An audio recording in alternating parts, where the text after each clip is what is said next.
This is the Ridge Hunter Outdoors podcast.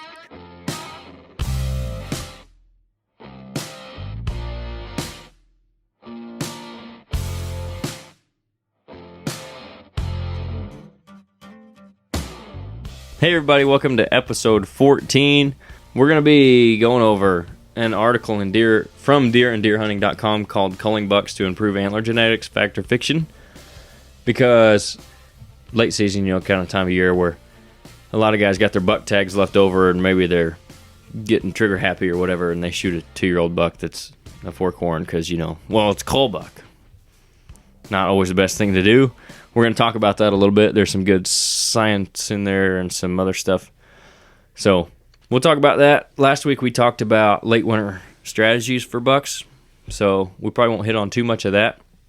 But that's what we're going to be looking at. But first, we'll kind of do our same field report. I don't know that there's probably going to be a ton there, but Nate, have your cameras been picking up at all since the last time we talked? I know you said the last week had been a little better last time, but have you been getting pictures of anything? It's about the same. I got 1, 2, maybe 3-year-old 8-pointer. He comes through at least once every couple of days. I think he's probably heading out to a winter wheat field there for the evenings. I'll get him in the evenings a lot of times. Not much in the morning, but a lot of times just right there at dark he'll come through. A couple does here and there, but not anything like it was 6 weeks ago. Right.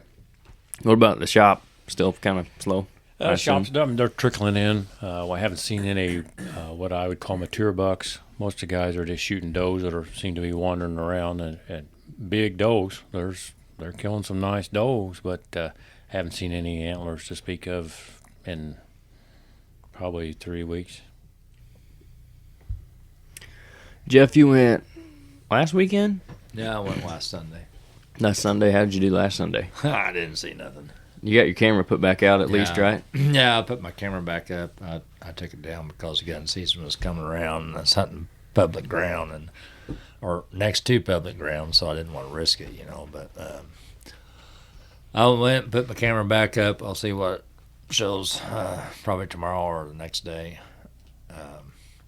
I didn't see any deer, but I heard some deer moving through, and they was heading towards some standing corn. So I'm thinking I'm going to try to set up between their bedding area and standing corn this weekend and see what goes on. Yeah.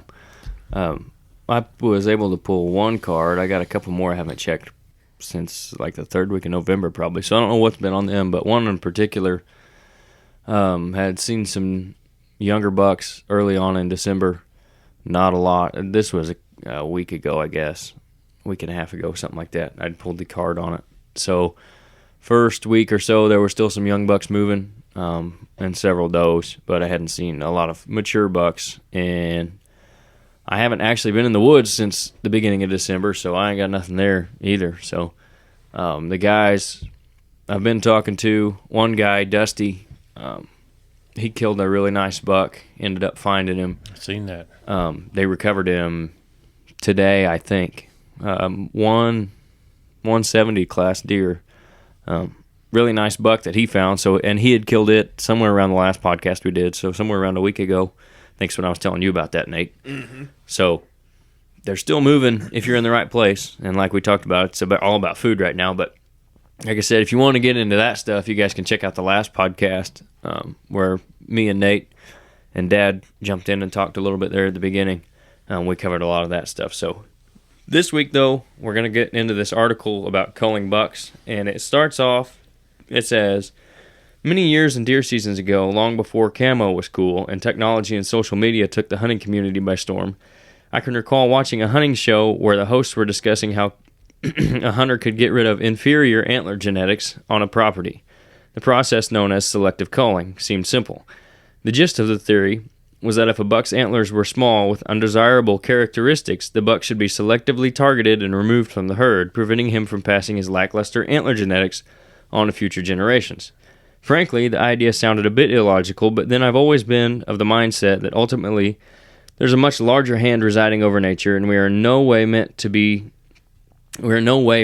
to or supposed to look that hand in the eye, much less try to surpass it.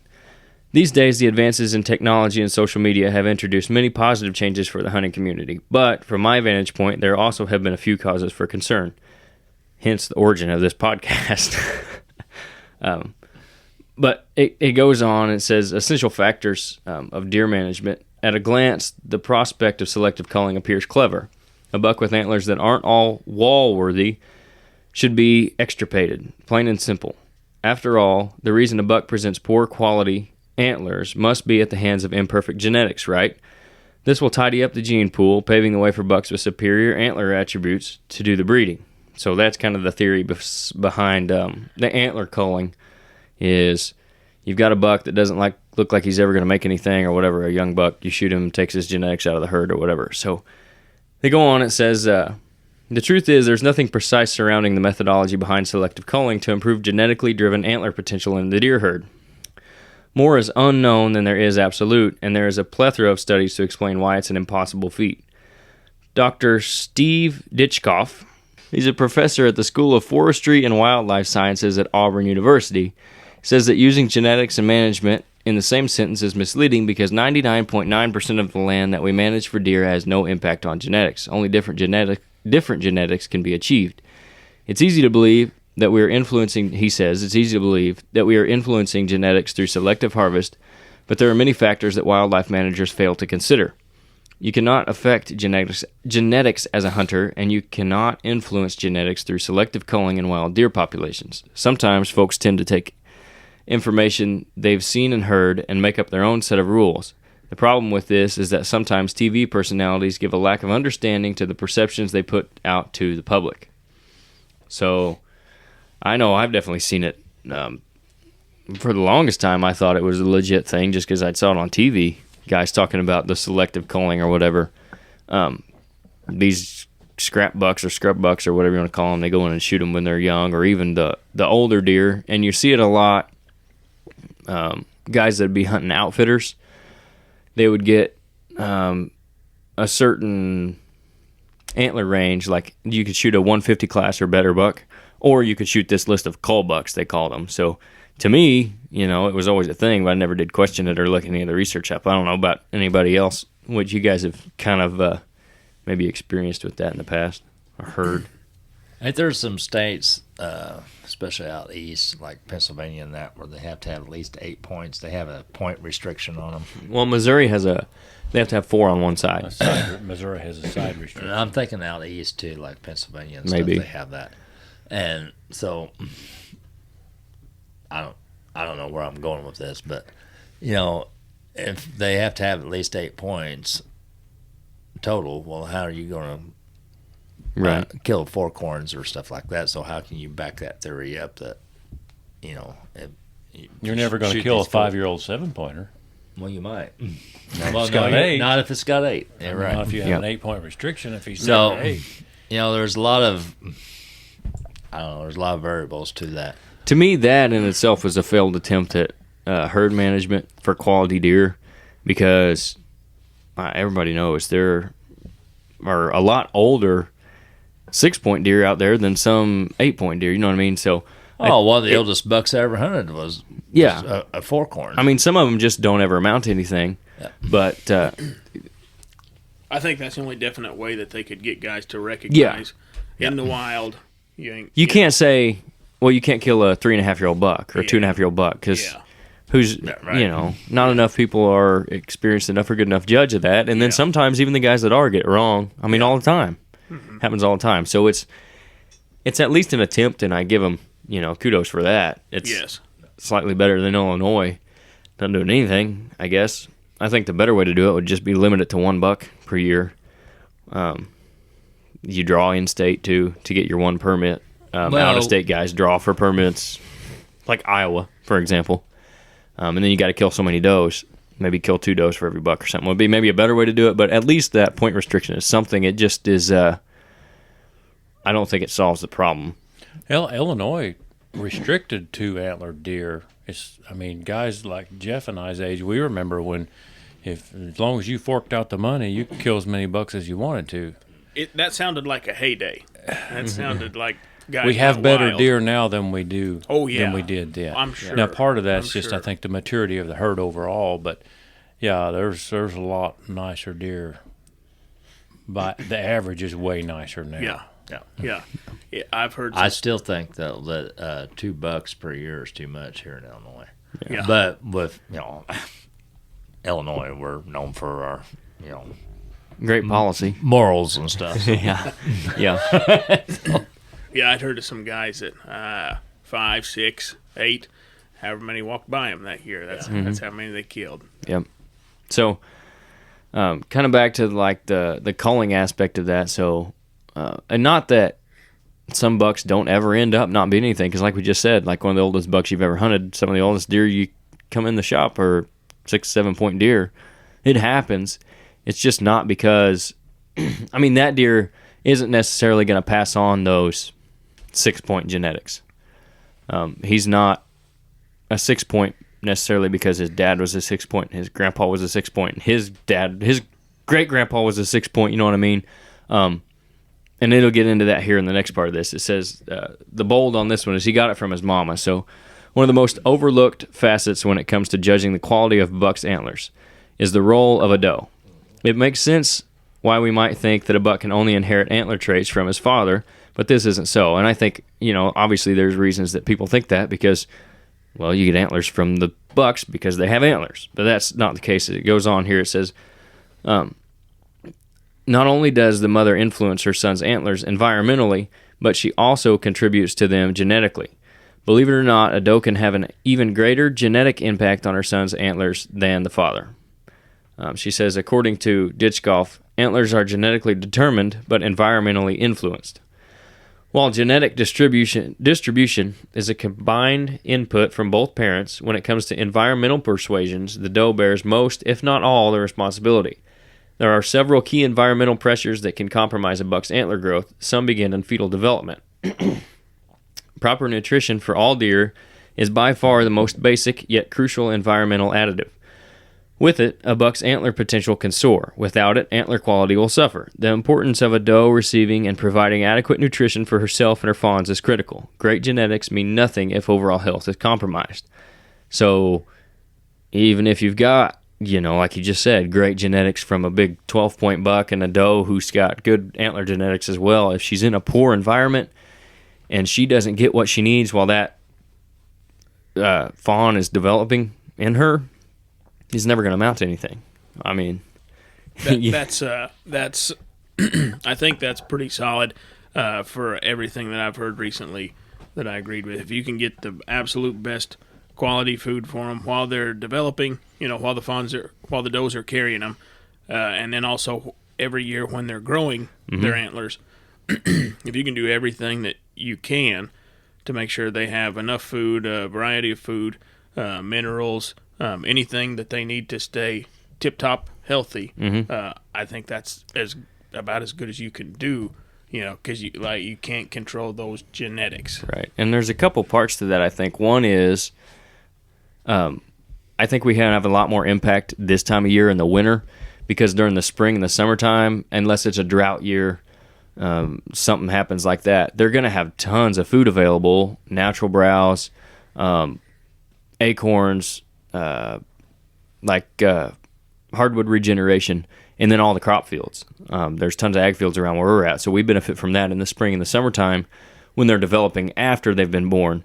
I think where we can really help them around here as habitat managers is to put in food for them after everything else is gone in the wintertime when it's pretty sparse and you can still have some green potential food for them. You take this month, which is December, late December, January, February, they're half to 3/4 into their gestation. Some of them are, and there's no food. There's little food naturally available. I wouldn't say no food, but yeah, if you can help that in that gestation part of it, it's got to make a difference. Yep. Yeah. Especially February and March. Yeah, into January when it gets really cold around here, and obviously the guys up north, it's even more earlier into the year having that available food for them. If some of those got hit or bred and taken in the middle of November, you're 6 months gestation, you're over 4 months in. Yeah. And talking about February, March, that's very important. Yeah. And then I think the other part of that is making sure, and we've talked about this. I don't remember for sure if we talked about it on a podcast. I know I did a video on it, on killing does and when you should and when you shouldn't. I think we hit on it at some point during a podcast. Making sure your doe herd is in check, because if you have too many does, they're just going to decimate the available resources you have, which is going to not only result in less bucks overall on your property, because there's more does, they're taking up those bedding spaces and whatnot, but it's also going to keep them from growing to their full potential, because they're, like I said, they're decimating all that everything that's there, the nutritional value and the browse and the crops and the food plots you've planted. If you got too many, if it's being over browsed, they're not getting everything they need. So you're limiting their potential there as well, just by having too many does. That's where your buck to doe ratio comes into play, like we talked about before. Yeah. Not only just for the rut, but just for this reason right here. Yeah.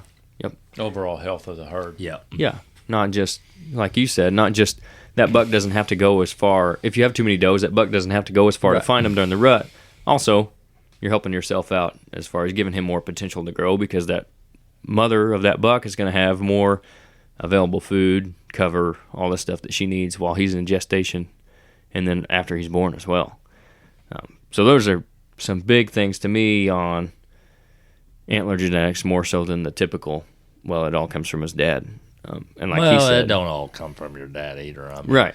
The doe could have inferior genes too. I mean, and that's what I could have X amount of inches, and if I breed a doe with inferior genes, doesn't mean my son's going to come out with that much or more. Right.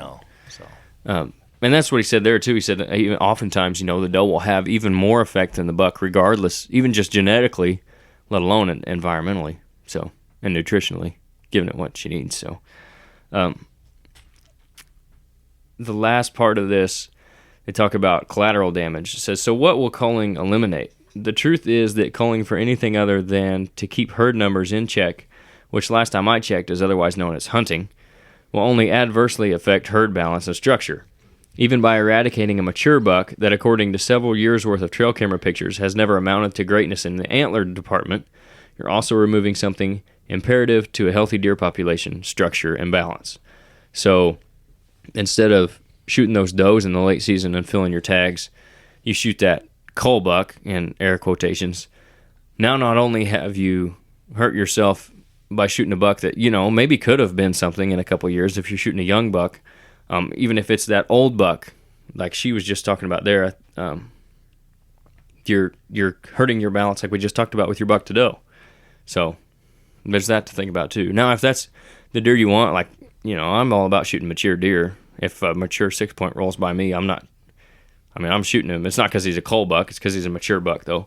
There's a different mindset there, I guess. But if you're shooting them just for the idea of culling them, you're doing yourself more harm than you are good, in my opinion. I think as a majority of the hunters, that's where we're kind of growing to now. We're getting away from, all this just a fork horn or a spike. He's never going to mount to anything. Now, the hunting society has moved towards maturity. Let that buck grow up, see what he's going to be. Mm-hmm. Let him get to be at least 4.5 years old, and shooting a mature buck is a lot more of a challenge. And I think as individuals, most of us are always looking for a better challenge all the time. Right. Whether hunting or whatever part of our lives we're looking for, we're always looking for a challenge that keeps us going. And I think that's going to help the herd and overall and the hunting industry as more people lean towards shooting mature deer. Yeah. Because I've had, even up here at the shop, I've had a lot of people ask me, well, how old is this deer? How old do you think this deer is? Mm-hmm. Well, he's 3.5. No, I think he's 6. Okay, if that's what you think. Right. Right. Yeah. But they're all, you see it all the time. They're more worried about, he might be a Basque Rack 8-pointer, but they're more worried about how old this deer is. And I think that's an improvement in the psychology of the deer hunting world. Yeah, I definitely think, and we talked, us three, we talked a lot on the last podcast about how much better it is getting, and guys paying more attention and managing the herd. And that is one of the things we talked about, and that's got a lot to do with it. 'Cause there's a lot more focus on mature deer now than just antler size. Because everybody at this table knows, and a lot of the people listening, it's a lot harder to kill a 6.5-year-old 110-inch buck than it is a 170-inch 3.5-year-old buck. I mean, it is. It's more of a challenge. They've been shot at before. Yeah, and it's not. I mean, it's hard to find. It's harder to find a 170-inch deer than it is a 110-inch deer. But if you have both of those deer on your property and you're set up to hunt them, you're gonna have way more opportunity at that 170-inch 3.5-year-old than you are that 110-inch 6.5-year-old. It's just. And this depends on your mindset and where you are mature wise as a deer hunter. Yeah. You know. I think right now, if you're out there to hunt and you're killing deer right now because you want to kill deer, nothing wrong with that. If you're trying to manage a herd, I think keep in mind when you shoot a doe, you're killing 2 or 3. Now, if that's what you want to do, knock yourself out. That's fine. That is what it is. But if you're trying to manage a herd for whatever reason, you want to remember you're not just killing one right now. If that matters. If it doesn't matter, it doesn't matter. Yep. You know, back when we had the late season doe only season here in Wayne County, you know, I went a couple of times, and I went one time, and I'll never forget this. I had a nice big doe come out. I shot her. When I field dressed her, I found 3 embryos in her, and I swore after that I'll never do the late season after that again. Yeah, I mean, I felt sick to my stomach. That was part of the late season. Yeah, I didn't kill just one deer. I killed 4. And that was they called that the CWD season. The CWD season. But that was the whole point of it, was to decrease the population so that you were killing more than one. Right. That was the point of that season. Now they don't have that, at least in Wayne County, because they for whatever formula they use, they feel like we don't need to decrease the population anymore. But that's what happens when you shoot deer in January. I said I felt sick to my stomach. I was just like, I'm done with this. But if that's what you need to do, and that's what you're out there to do, and you want the meat, and I got no problem with it. And I don't either. It's just, you know, it's a personal. Yeah, that's personal another choice thing of my own. I wanted to maybe kind of talk about if we had time too, and we got plenty of time to talk about it. So, this time of year, not just with the Culling Bucks thing, but shooting does again is coming back around because the bucks aren't chasing them. So you're not going to hurt yourself as far as killing that mature buck, taking the doe this time of year, if you need to. And some guys, like I said in the video I did back in October, some guys will tell you, kill every doe you see all year long, and other guys will tell you, no, never kill a doe, no matter what. Well, there's not one size fits all to either one of it. It's dependent on your property. So if you do need to take some does out of your herd to manage that buck to doe ratio, now is a good time to do it. Because like you said, I mean, for that reason right there, if you have overpopulated deer herd, that's going to end up hurting more than it is helping. So you letting that deer go and letting her have 3 fawns is going to end up doing more damage than it would to kill her. You know, if you have too many deer in your area on your property, this is a good time of year to go ahead and take care of them. Because you are taking out more than one deer at a time. 90-something% of the does are going to be more than one deer. Is there a chance that there's a button buck? Yeah, it's a pretty good chance that you're killing a button buck too. But if your goal, if you need to, based on whatever assessment you've done of your property and your deer herd, is to lower the numbers, now's a good time of year to do that. If your numbers aren't where you think they need to be, maybe don't go out there. If you need to kill one for meat, you still haven't got the meat in the freezer, go do that, but leave it alone after that, because it's for the same reason you're killing more than one deer. So if you're trying to grow your herd, this is a good time of year to lay off of them. If you're trying to go the other way, it's a really good time of year to get out after them. So it just depends on what your goals are, what you need to do for your property in general. And there are reasons to kill does this time of year to lower your numbers, because like we talked about earlier, they will decimate all the available resources in an area because they don't know. I mean, they'll literally eat themselves to death because they're just wild animals, and that's what they do. They get up and they eat, and they go lay down, and then they get up and they eat again. They're not smart enough to realize that, okay, if I don't stop eating now, I'm not going to have anything to eat tomorrow. They just eat till they're full, and then they go on. So if you have too many deer and you don't take care of that problem, you're going to have issues. Mother Nature will take care of it for you. And that's just something we talked about on an earlier podcast, I think. But as far as killing does go, I think those are some things to look at this time of year for sure. The other thing I wanted to talk about, which I thought was a pretty cool, really short article, and I thought we might start with it, but I wanted to talk about culling deer because it does fit into this time of year. But this one's just a good article, not only based on what we're kind of trying to do with the podcast and getting more people out hunting and the reasons to do it and all that stuff, but I just thought it was a good article in general. So it's by Haynes Shelton. He's an editor-in-chief at North American Whitetail. It's called Iron Sharpens Iron. So I'm just going to read through this whole thing, then we can talk about it because it's pretty short. He says, a colleague of mine recently had a tough work week. It happens to all of us at one point or another. The to-do list gets too long and stress creeps in. Sooner or later, we need to vent. Well, my buddy called me to vent, and he needed to ask me some questions about the project he was working on. I listened, and I tried my best to help him out. Soon we hung up the phone and scurried off to finish up our days. The next morning, he texted me a Bible verse, Proverbs 27:17. As iron sharpens iron, so one man sharpens another.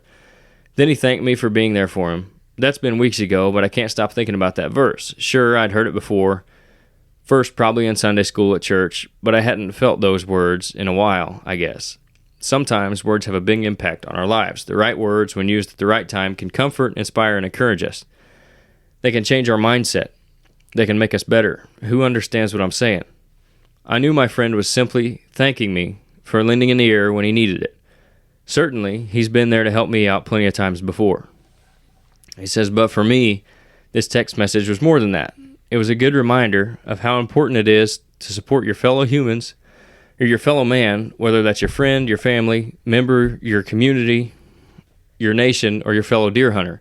Heck, this is especially true for deer hunters. In fact, I'll argue that the acts of helping and teaching are what really keep the deer hunting tradition alive. If I crack open my own encyclopedia of deer hunting knowledge, I realize it has a massive bibliography.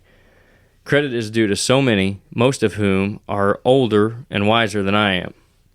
And without those mentors, I wonder how long it would have taken me to learn how to sight in a bow, hang a tree stand, read deer sign, field dress a deer. The list goes on. I'd be a far lesser version of myself without their help. In this sport, more so than others, mentorship is critical. Mentorship is how all hunters grow more proficient in their craft. This includes everyone from brand new hunters figuring out the basics to highly skilled veterans picking up new tricks. Even self-taught hunters can learn from others. It might happen during a conversation with another deer guy down at the local diner, or by reading a how-to article or watching a video on YouTube. So here's my battle cry to the readers of the North American Whitetail magazine. Sharpen one another. Whether it's the kid down the road who's studying for his hunter safety test, your neighbor who can't grow a food plot, or your buddy who needs help blood trailing a monster buck, be there for them, if they need you.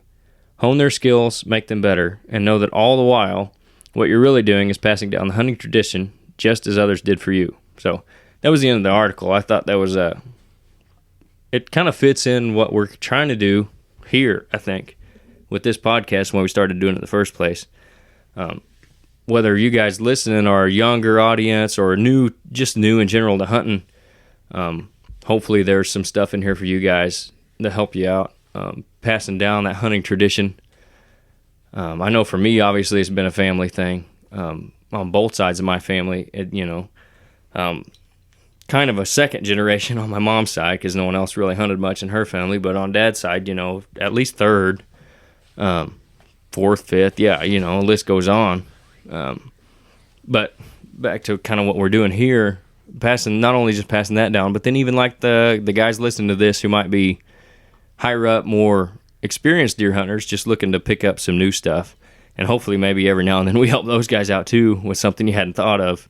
I know talking to guys, reading these articles, doing this podcast has made me better. Mm-hmm, for sure. I mean, I've used stuff that we've talked about or read in articles and all that stuff myself. So I think that was a really good article about just, not only helping out your buddies or whatever, but especially in the deer hunting community, because nowadays there are so many guys that just want to tear everybody else down, whether it be on Facebook or, internet forums or whatever.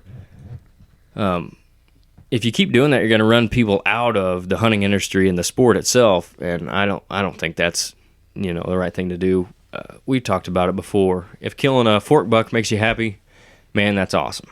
eventually your goals are going to grow with your experience level, Maybe. and maybe they don't.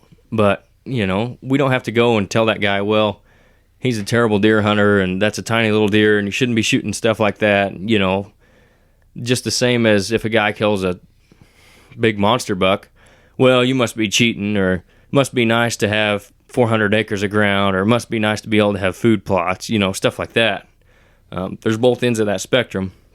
I think, you know, it comes down to just being good to each other, especially in the hunting industry, because there's so much jealousy and stuff of that nature, I think, that goes on. I know you guys see it too. Yeah, just because somebody's out there for a different reason or has different goals than you, no reason to cut them down, you know, as long as everybody's legal, doing things morally, ethically, you know. A guy can pretty much make of it what he wants to. Yeah. And that's kind of the beauty of it in itself. I mean, you can go do what you want to, and I'll go do what I want to, and we can both enjoy doing it, and I can come talk to you about the way you're doing it. You can talk to me about the way I'm doing it. We swap stories. We, you know, share tactics, strategies, whatever with each other, all that kind of stuff. I think it's just, you know, more important to build each other up than it is to tear each other down in our industry.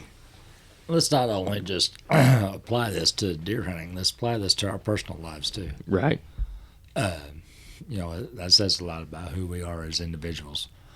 You know, we all make mistakes. We all do stuff that we wish we hadn't have done or whatever. And instead of tearing each other down, let's build each other up. Me and your dad's been friends for over 30-some years.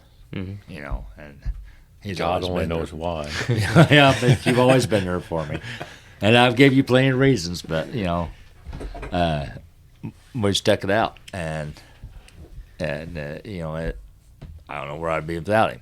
Yeah. And you know, and as individuals, not just as deer hunters or whatever, but in our personal lives, you know, that's what our mission is: just to be there for each other and to build each other up, and instead of tearing each other down in this country and this, well, just the whole thing has kind of went the other way, and we need to get back. Yeah.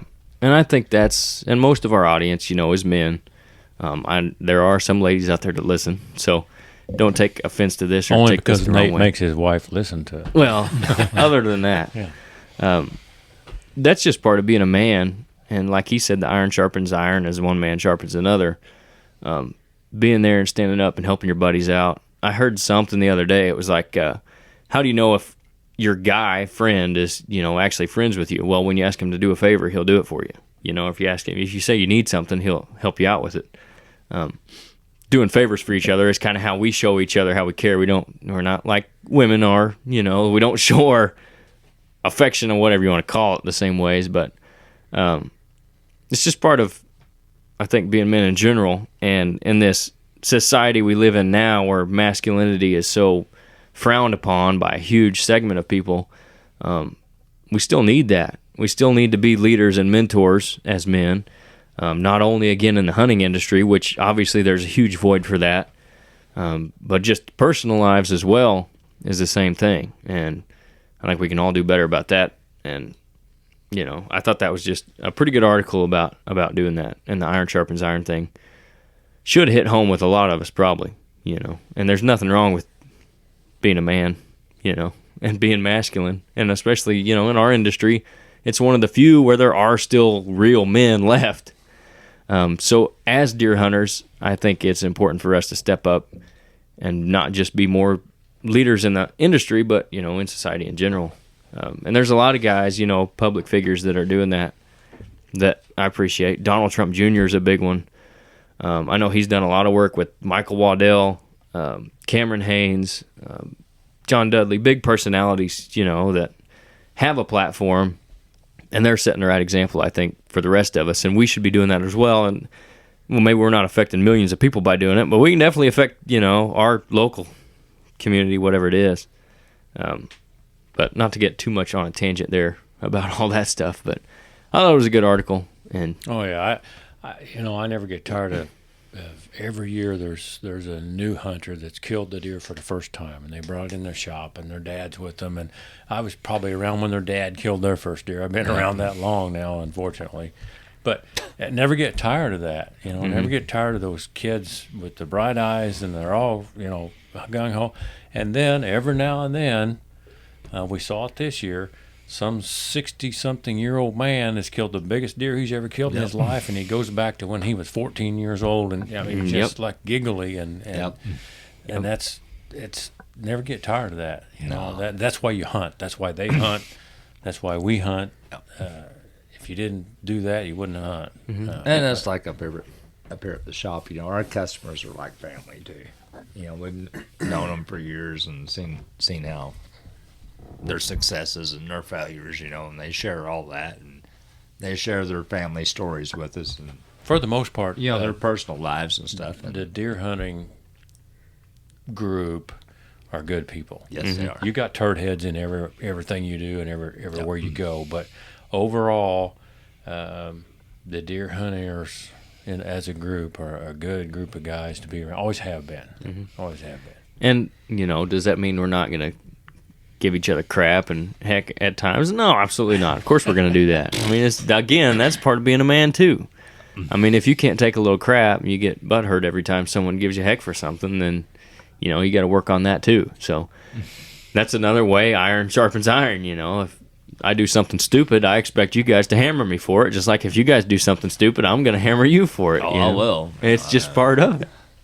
And we go back and forth all the time. I mean, but you don't. It's not because you don't like each other or you don't get mad about it. It's just, part of being guys, Yeah. And there's a lot of that in the deer hunting community too. And I think sometimes that gets lost because guys are so used to this social media stuff where everybody will say whatever they want behind a keyboard.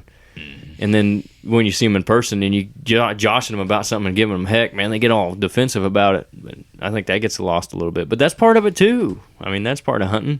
You miss a giant buck, I'm probably going to give you a little heck for it. The biggest thing I miss about having the pro shop was the stories. You'd get stories at 10 o'clock, 10:30, 11 o'clock in the morning when they first came in, and then you get stories the next day after they hunted that evening. Or if you stayed open late like we did till 9 o'clock at night, you would get stories that night. Guys would come in and they'd either be thrilled to death or dragging their tail, and you knew something bad had happened. You just, bought them a soda and sat down, and sometimes you laughed and sometimes you cried. Yep. But, it was a camaraderie of the hunters would all gather at the shop, not all of them, but there was a certain group that would gather at the shop and share their experiences. And it not only could you learn a lot, but sometimes what not to do, there was always funny stories and things that happened that you just... Shoot the crap, lie to each other, and I don't know about give each other. Yeah, That reminds me of that day we went hunting, and you had one down, and then them two come by, and you know what I'm talking about. You'll never let me live it down. One nicest deer at the time, and there I was. I was in a position I could not see the deer. He was locked up. So. He was laying he was on right next to me, and he could see the deer, and there's a bush there. I swear to God, I'm not lying. But I drew about back. The size of your finger. Yeah, whatever. But there's this big deer. I shot the first one, missed it, put an arrow in him, drew back, and here comes the bigger one. And I'm sitting there, and I can't see him, and Scott's going, shoot him. And I can't see him. Scott's going, shoot him. And I'm like, I can't see him. And then all of a sudden, Scott just jumps up and says, just shoot the son of a... Well, by that time, the deer was gone. He's locked up tighter than a drum. Deer's like 5 yards away. Oh, now I don't know about that. Just going... like a deer in the headlights. He's just locked up. Bow full, at full draw. I was going, shoot him, Jeff. Shoot him. Yeah. Shoot. I look over there and he's froze. I wasn't froze. Well, you just shoot him. But, I mean, memories like that, you can't... Yeah. We give each other crap about it. I have my side of the story. Yes, is. If I'd had a camera, we'd know who's telling the truth. Yeah, but you did you? So. Yeah. And that's all part of it, those good stories and giving each other crap. And it doesn't mean we're not there for each other either. I mean, you were still right there with him because he had a deer down, right? I mean, Yeah. You guys was there hunting together and helping each other out. And Yeah, well, we ain't gonna get to the details of that, but it just wasn't all that pretty itself. well, that'll It happen was a too. bloodbath in the snow. Well, you know, I'm sure you didn't give him any heck for that either. no, well, no, You can see exactly. It's all done part forgot of it. about Yeah. practically, Yeah. almost. That pretty much hit everything I wanted to talk about this week, and then some. So those 2 articles I wanted to get into, and we got into shooting does a little bit too, and we're gonna hopefully get everybody back again next week. I don't know if Jeff will be here or not, but we'll at least have 2 of us or 3 of us or something, and we'll get another one done. So again, like I say every week, I hope you guys are enjoying this. Thanks to all you guys who are listening. If you do want to support us, you can go to iTunes and write us a review. Leave us one there, good, bad, or indifferent. You can go to ridgehunterconsulting.com and check us out there. We do property consultations, management work. If you guys need any of that, want any of that done, that's a good place to contact us there. Our other site, ridgehunteroutdoors.com, is down right now. It will be back up soon. We got some exciting stuff coming there, and on the retail side of it too. So be on the lookout for that on our social page. We're on Facebook, Instagram, Twitter. I think that's it. So you guys can follow us there too if you want to support, and ever have any questions, you can contact us at all those places. So thanks for listening, guys, and we'll catch you again next week.